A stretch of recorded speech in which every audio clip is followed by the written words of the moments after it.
Hey everyone, Kevin here. Welcome back to Hartley Homesteading. Wanted to take a couple minutes to just show you a setup I'm going to have for my tractor this year to haul firewood and chainsaw, chains, stuff like that. So here the 1025R just has your, standard 3-point hitch. So I've used that, before to connect different attachments to. I came up with a thought that I'd actually find a 3-point hitch receiver, and I found that on Amazon. I've actually had that when I had the Kubota before the John Deere.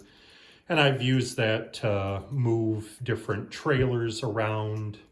It is, pretty handy. So then I got thinking, well, could I use that even more, incorporate that into, hauling like a chainsaw, chains, gas and oil. So I found this little carrier at Harbor Freight a little while ago, and this is like under $100. I want to say more like 65 or 70.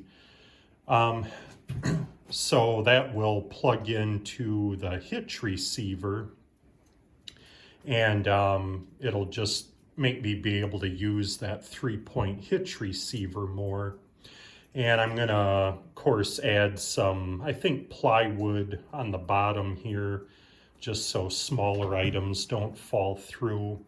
But I think it should work out pretty good for me. It'll carry chainsaw, and if you need chains or straps, gas and oil, things like that. And we'll just have it hooked right up to the John Deere there.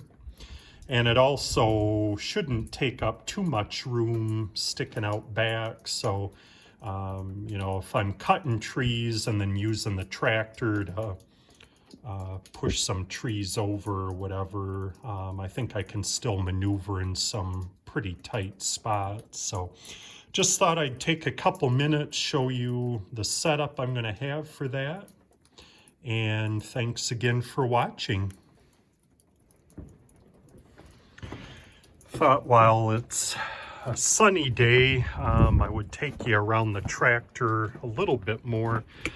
One thing with the latest model of the 1025R, you actually have to reach in to actually unlatch the hood. Have to have a little screwdriver handy, and that will pop the hood open. So we'll lift up the hood. So since I have the Mauser cab, and you can, let's see if we get you in there. That tube running there goes up to the windshield washer fluid. And they actually hook up the washer fluid jug in the front of the radiator here. I think on some of the older models with the Mauser cab, they actually put that jug in the cab, but that was kind of a neat idea to get it under the hood. Also, the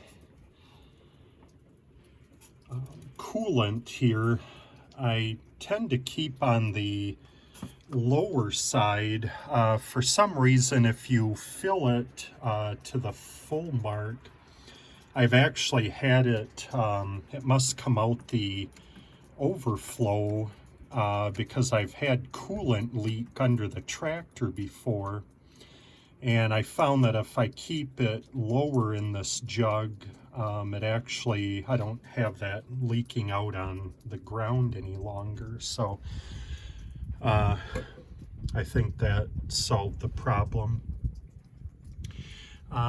Also, the earlier models of the 1025R, I think the air cleaner used to mount down in here, and they had issues with the air cleaner vibrating and actually crack through the casing of the intake. So I see this model now, they have the air intake, the air cleaner mounted up higher. And for the older models, I think they had a some type of a bracket that you could get under a recall and remount it that way. So that's pretty much the 1025R under the hood.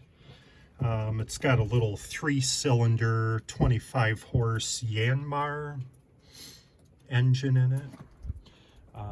John Deere's used Yanmar, I guess, for forever in many of their smaller tractors, at least. And I think on a earlier video I had given you more of a tour of the Mauser cab, but wanted to take just a quick peek under the hood, show you some other things on this tractor while we had a nice day. And as always, thank you for watching. If you like this content, please share with others, subscribe, and we'll see you on the next one.